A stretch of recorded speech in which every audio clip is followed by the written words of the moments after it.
Voltamos com o Boa Noite Rio Branco, na sua TV Rio Branco, canal 8 do SBT. Mais uma vez, obrigado pela sua audiência. Eu quero mandar um boa noite especial para o meu amigo, o empresário Mederix Menezes. Ele é pai da doutora Diana Menezes, que é fisioterapeuta, proprietária da clínica Bem-Estar Físio, no bairro Estação Experimental, Rua Pedro Álvares Cabral, número 266, telefone 3227-3577. 3227-3577. É lá onde o nosso amigo Michael Jackson, nosso goleiro aqui da TV Rio Branco, começou um tratamento, né? Ele teve um problema aí sério no dedo, né? Ela está cuidando então do Michael Jackson. Enquanto isso, quem está segurando as pontas é o nosso amigo Adson. E domingo tem futebol sim, valendo vaga na final do campeonato da imprensa. 8 horas na primeira partida, né, Fred? Jogam Página 20 e a Tribuna, que é o mesmo time, fizeram uma associação aí, né? Um combinado, contra a Rede Amazônica, ou TV Acre, como queiram. E às 9 horas, a outra vaga na final será disputada entre o nosso time aqui da TV Rio Branco, do portal riobranco.net e do jornal O Rio Branco, 3 em 1, né? Contra o jornal Opinião, do meu amigo Acrevenos. E agora reforçado com o Marcos, que está também por lá. Aliás, o nosso time perdeu muitos jogadores nos últimos anos. Perdeu o Marcos para o Opinião, o Façanha, perdeu o Duane para a TV Acre, perdemos também, quem mais aí, o Ingresson para a TV Gazeta, mas conseguimos um reforço, cedido gentilmente pelo meu amigo Adailson da TV Gazeta, o Marcinho, que organizou o nosso meio de campo. Agora a gente tem chance, né? Claro, é evidente que pelo histórico da competição, pelo momento que vive e pelo plantel também, o Jornal Opinião é tido como favorito. Mas o jogo só é ganho depois do apito final. Não é isso? Então vamos à luta. Quem sabe a gente consegue essa vaga, né? Não é impossível. É difícil, porém não impossível. Eu tenho o prazer de conversar agora com o Major Cláudio Falcão, do Corpo de Bombeiros. Ele é assessor de imprensa também e exerce outras atividades lá na corporação.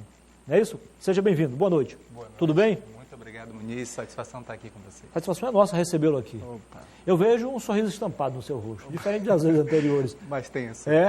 O Rio Acre teve oscilações. No sábado passado, tivemos aí a menor cota da história, 1,30 m. Ainda bem que hoje de manhã já estava bem mais. Não, hoje Qual era a medida hoje de manhã? Hoje, pela manhã, medindo 1,77 m. Subiu bastante, né? Subiu bastante, foram 47 centímetros em 4 dias, né? E aí, reforçando aí o que você já avisou, no sábado e no domingo, que foram 2 dias de cotas idênticas, foi a menor cota de toda a história do Rio Acre em 46 anos de medições. No entanto, todavia, porém, como a data que vocês estimaram, que é a partir do dia 15 de outubro, ainda não chegou, até lá a preocupação continua, né, Major? Continua, nós não podemos ficar tranquilos totalmente, né, porque nós continuamos com esse monitoramento, vivendo um dia de cada vez. Contudo, os nossos estudos, eles mostram que as menores cotas já registradas no Rio Acre em todos os anos foi no mês de setembro.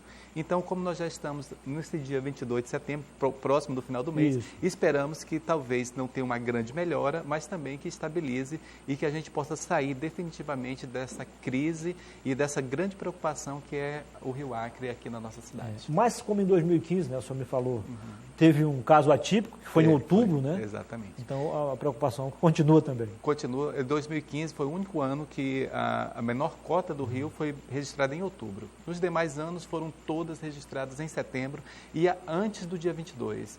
Então isso nos dá uma certa esperança de que, apesar de que o clima tem mudado muito, né, nós estamos trabalhando sempre com essas mudanças climáticas e esperando sempre estabilizar, mas com muito cuidado, muita cautela. Aliás, Major, semana passada, por exemplo, e também no início desta semana, é meio esquisito. A partir das 5 horas, a temperatura cai, o vento chega, dá a sensação de frio, não chega a ser frio, é uma leve frente fria. Aí quando é no outro dia, amanhece calor de 40 graus de novo. É verdade. Isso prejudica muito a saúde das pessoas idosas, das crianças, de modo geral, né? De um modo geral, prejudica sim. Nós estamos aqui praticamente num clima de deserto, né? Onde a noite é muito frio e durante o dia é muito quente. Muito quente. E isso, infelizmente, afeta toda a saúde, afeta o meio ambiente, afeta, de uma maneira geral, afeta todos, né? De qualquer maneira, nós vamos enfrentar isso, que é uma questão climática, uma questão que não depende exclusivamente do homem. Algumas ações do homem fazem com que isso também aconteça, mas de qualquer maneira, vamos enfrentar e vamos vencer. Diminuiu então o índice de queimadas, pelo menos de registro de ocorrências, de focos de incêndio? Também, essa é outra boa notícia, além da elevação do Rio Acre aqui em Rio Branco, né? A outra boa notícia é que os focos de calor e também as queimadas diminuíram já agora no mês de setembro, uma vez que a fiscalização, também a resposta dada pelo Corpo de Bombeiros eficiente, fez com que isso diminuísse nossas campanhas educativas, a conscientização da população, falando através da imprensa, através da TV Rio Branco, a todas as pessoas que assistem o programa, teve sim uma sensibilidade e houve uma diminuição de queimadas nos últimos dias, graças a Deus. Proporcionalmente, Major, onde que o pessoal queimou mais no interior? Bom, a cidade de Feijó, então, nesse ano de 2016, foi campeã de queimadas, né, ali em relação ali à parte do Envira, né, Tarauacá, essa região queimou muito. Mas aí, em relação proporcional, que aqui em Rio Branco e Cruzeiro do Sul nós temos a população muito maior do que tem em Feijó, também houve muita queima. E nos demais municípios também, ainda se queima muito em Capixaba, em Plasticastro, Acrelândia, né, Porto Acre, Bujari, de uma maneira geral, os municípios todos. Mas a campeã, por incrível que pareça, deste ano, de 2016, proporcionalmente, Feijó, teve muitas queimadas. A que se deve isso a mais, o Major? As condições climáticas ou ainda a questão cultural da região? As duas coisas. Tanto a questão climática, o ano passado tivemos menos queimadas. Por quê? Porque o clima não ajudou as pessoas a intensificar esse tipo de queimada. Mas aí nós juntamos os dois fatores, tanto o clima esse ano muito seco, o solo totalmente seco, a vegetação seca e também ainda a cultura do povo que insiste em queimar, praticar esse tipo de ação danosa a todo o meio ambiente, à saúde e ao patrimônio. Então, juntando os dois itens, aí sim dá uma combinação explosiva. Onde é mais difícil combater chamas? Nas ruas de Rio Branco, quando o nosso trânsito está assim, no pico total mesmo, final de tarde ou início da manhã, ou na zona rural, onde é difícil o acesso, inclusive distante das estradas, dos ramais, enfim? Bom, a zona rural ela é muito difícil de combater o incêndio justamente pelo acesso e também pela intensidade do incêndio. Normalmente tem incêndios na zona rural que alcançam a copa das árvores. Uma vez alcançada a copa das árvores, nós do Corpo de Bombeiros, com toda a perícia, com todo o costume que temos, nós não conseguimos nos aproximar a 100 metros desse incêndio. É muito calor, o calor é muito intenso, tem uma desidratação muito complicada e é um combate complicado. Contudo, na zona urbana existe a grande preocupação com o patrimônio. Uma vez que na zona rural nós temos edificações e outro tipo de patrimônio mais distante do incêndio, na zona urbana é muito próximo. Então, quando se queima qualquer terreno, ao lado tem uma residência, tem uma escola, tem um hospital, tem um outro patrimônio que nós precisamos chegar muito rápido e combater para que a gente dê a resposta necessária à população. Major, aqueles equipamentos de proteção, ele atinge 100% de proteção de fato, mesmo nos incêndios de grandes proporções? Olha, essa é uma questão muito interessante. Nós temos nossas capas de aproximação e explosão. Contudo, esse equipamento, esse EPI, ele é usado em incêndios estruturais. Já no incêndio de florestal, por exemplo, não é aconselhável que se use. Então, nós não resolve ali. Não resolve e não pode usar. Uma vez corre, que inclusive, risco, né? Corre risco, porque é um equipamento pesado, um equipamento que não vai dar a mobilidade necessária para o incêndio florestal e, além do mais, a intensidade do calor faz com que o bombeiro que esteja utilizando esse equipamento tenha uma desidratação bem grande e vai prejudicar a sua saúde. Então, nos incêndios florestais, por exemplo, nós não utilizamos capa de aproximação e explosão. Para poder dar mais mobilidade, nós estamos carregados com bomba costal, que pesa no mínimo 20 quilos, né? Tem o próprio uniforme, o que nós utilizamos para o combate a incêndio, e uma série de outros equipamentos, menos a questão da capa, né, das capas de aproximação e explosão que nós utilizamos em incêndios estruturais de prédios, residências e outros tipos, menos no florestal. Então, é uma missão muito difícil do Corpo de Bombeiros para ser executada. Quem achar achar que o incêndio florestal para ser combatido é mais simples ou mais fácil do que o incêndio estrutural, está totalmente enganado. Nós estamos cercados de perigos, né, tanto de animais quanto de buracos, de uma série de obstáculos que a própria natureza nos oferece. Por isso, nós fazemos tanta questão de pedir a sensibilidade da população, e não só por isso. Nossa primeira preocupação não é em si com a nossa própria segurança, mas sim evitar que os animais sofram, evitar que o meio ambiente sofra, as pessoas sofram com essa ação de queimadas florestais que tanto prejudica a todos nós. Eu moro no tropical, portanto, a poucos metros do Corpo de Bombeiros. Ainda bem que diminuiu, como o senhor falou, mas até o mês passado a gente vê, parecia assim, a toda hora, todo minuto, os carros saindo. Eu imagino que teve em algumas situações ali que vocês tinham que atender ocorrências e no meio aí tinha um outro chamado. Sim. E aí, como é que faz essa logística? Vai atender quem chamou primeiro ou onde o problema é mais grave aí? Pois é, vale ressaltar, Muniz, que você reside ali no Tropical, próximo do 1º Batalhão do Corpo de Bombeiros e Comando Geral. Mas também nós temos batalhão lá no Rulino e também no 2º Distrito, onde simultaneamente as viaturas saem. Nós colocamos o Comando Geral do Corpo de Bombeiros, o Comandante Geral, nós colocamos mais guarnições nesse período, justamente para sair, porque acontece exatamente isso que você disse.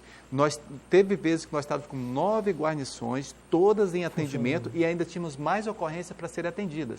E eu me refiro só a Rio Branco. Então, como é que nós fazemos essa logística, como você perguntou?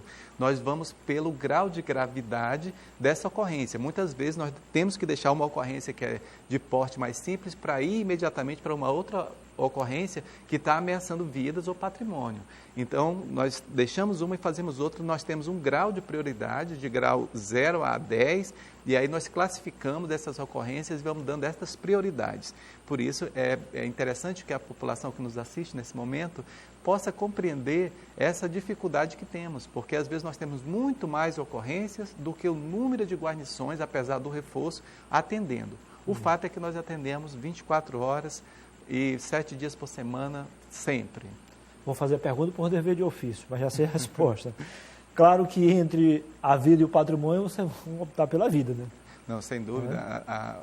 O lema do Corpo de Bombeiros é a vida, e essa vida, vale ressaltar, que não estamos falando apenas da vida humana, nós estamos falando de qualquer tipo de vida, seja a árvore que tem vida, nós vamos estar lá salvando. Então, a vida é a prioridade nossa, é o nosso lema. Nós vamos sempre priorizar a vida. E, em segundo lugar, nós vamos priorizar o patrimônio. E aí, assim, nós vamos fazendo essa classificação de prioridades nas nossas ações diárias. Na semana atrasada, eu vi aqui uma imagem, uma reportagem na TV Rio Branco, que me deixou chocado, sabe? O senhor vai lembrar do incêndio ali na área que pertence à família do Edivaldo Guedes. Muitos animais silvestres foram mortos pelo fogo, pelo calor, não diretamente pelo fogo, mas pelo calor. Outros foram atropelados, saíram na Via Verde de todo jeito, foram atropelados. Aí o pessoal, e cadê o Corpo de Bombeiro? O Corpo de Bombeiro estava em atividade também. E é difícil você deslocar todo mundo ao mesmo tempo. Não tem como. É verdade. Até que chegou, mas não deu para evitar totalmente a perda. Infelizmente, nós temos a questão do deslocamento, nós temos a logística, verificar o material que é preciso, nós estamos de prontidão, né? E às vezes até o próprio chamado atrasa um pouco, não imediatamente. Nós ainda temos uma cultura aqui em Rio Branco que a pessoa às vezes procura resolver ou procura que o incêndio se extinga pela própria natureza e demora para acionar o Corpo de Bombeiros. Então, tudo isso leva. E como você bem colocou, Muniz, nós temos uns horários, que é os horários de pico de trânsito, que atrapalha. Difícil, né? Nem sempre os nossos motoristas, os nossos condutores são sensíveis. Né? As nossas sirenes, elas pedem passagem, mas não nos dá a obrigação do condutor. Mas é interessante que as pessoas tenham essa sensibilidade. Ouvir a sirene, recua o seu veículo para que a gente possa passar nos semáforos, justamente porque nós estamos em atendimento, em emergência, para atender da maneira mais rápida e evitar isso que você acabou de citar, que é a morte de animais e a morte de pessoas. Afinal de contas, quando tem uma sirene do Corpo de Bombeiros, não só do bombeiro, com a Polícia Militar e todas as viaturas das forças que utilizam de sirene, está pedindo passagem. Não é de brincadeira. Então, as pessoas precisam ter essa sensibilidade e também dizer para a população que qualquer perigo, qualquer situação, chame o Corpo de Bombeiros, depois tente fazer alguma coisa se você tem perícia para isso. Mas chame o Corpo de Bombeiros, que é a nossa obrigação ir até o local, verificar, nós estamos aí de prontidão 24 horas, dando essa resposta para a comunidade, justamente porque nós precisamos fazer. Para contextualizar melhor a nossa conversa, o Major, o nível teve uma oscilação, chegou a 1,30, mas já está em evolução de novo. Sim.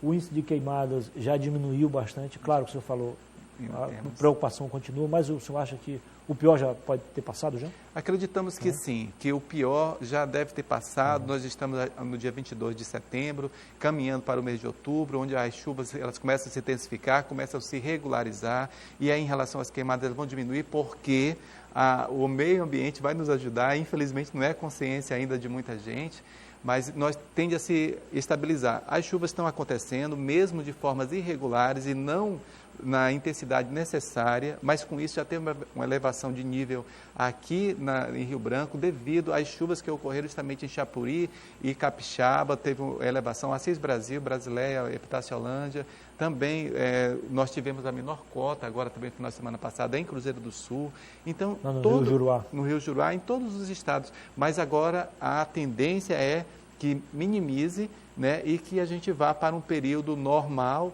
até, infelizmente, poder acontecer uma inundação, como tem acontecido quase todos os anos. Daqui a pouco a preocupação vai ser com o contrário. O excesso de água no rio. Com o excesso de água, infelizmente. Mas, assim, como nós temos umas previsões mais curtas, né, então não podemos prever até o mês de dezembro, por exemplo, mas nós esperamos que, mesmo com as mudanças climáticas, nos dê uma tranquilidade para podermos passar pelo restante da estiagem que nós estamos e também ingressar no período mais chuvoso de uma maneira mais tranquila, que não traga grandes prejuízos à comunidade, à população, que tanto sofre todos os anos, né, apesar do poder público estar efetivamente cuidando disso, através do Corpo de Bombeiros, Governo do Estado, Prefeitura, mas mesmo assim não desejamos que aconteça. Nós vivemos um caso interessante esse ano.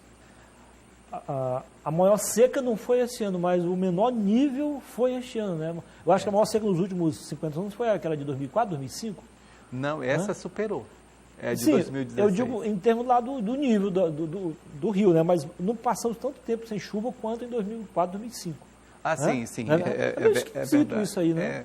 É verdade. É porque depende também lá nas cabeceiras, né? Depende não é só das aqui, cabeceiras, né? não. O que faz nossa grande diferença, Moniz, aqui no nível do Rio Acre em Rio Branco, é justamente as chuvas que acontecem, principalmente na região do Riozinho do Rola, também lá em Chapuri, né? Tudo vem para cá. Quando a chuva acontece, como aconteceu na quinta-feira aqui, que foi mais de 14 milímetros a chuva, não teve nenhuma diferença no rio. A partir do momento em que choveram nas cabeceiras e em outras regiões, aumentou. Né? E também é isso que você acabou de colocar. É impressionante que esse ano, em março, por exemplo, nós tivemos milímetros de chuva até acima da média. Só que a chuva foi dada de uma maneira diferente, ou seja, choveu-se muito no único dia e passaram vários dias sem chover. O que faz a diferença e que encharca o solo e que minimiza a estiagem nesse período é justamente aquela chuva que é contínua e sempre chovendo devagar, digamos assim, do que com muita intensidade no mesmo dia. Conversei aqui com o Major Cláudio Falcão, do Corpo de Bombeiros. Major, foi um prazer recebê-lo aqui, parabéns pelo trabalho de vocês, pela preocupação. Eu percebi claramente este ano que, apesar do Corpo de Bombeiros estar preparado para o que deve mas naturalmente a gente se prepara muito mais para conter os problemas da alagação do que da seca, né? É verdade, esse ano é um aprendizado para nós, né? Nós ainda não tínhamos passado em toda a história por uma situação dessa, né? Então, como nós passamos praticamente todo ano pela questão da alagação, da inundação, nós já temos toda essa experiência. E como não tínhamos tanta experiência com uma seca tão severa, nós aprendemos com o ano de 2016. Apesar de que nós já tínhamos passado uma situação em 2005 e 2011, mas em 2016 foi inédito. Aprendemos agora e estamos mais preparados ainda para uma possível futura estiagem dessa mesma intensificação. Não desejamos isso, absolutamente, mas também não descartamos. Mas o Corpo de Bombeiros está sempre pronto para poder atender da melhor forma a comunidade que nos solicita. Se você não assistiu a entrevista desde o início, eu acabei de conversar aqui com o Major Cláudio Falcão, do Corpo de Bombeiros, falando sobre o problema da seca e também dos focos de incêndio na capital, incêndios na capital e no interior. Sucesso, parabéns. Satisfação, ministro. Depois do intervalo comercial, eu volto para conversar com a cantora Verônica Padrão e também com a Geralda Dávila, presidente do Centro Espírita Portal Francisco Cândido Xavier. Nós vamos falar sobre o show Mercedes Sosa, no sábado, 1º de outubro, a partir das 8 da noite, no Teatrão. É um show beneficente. Até já.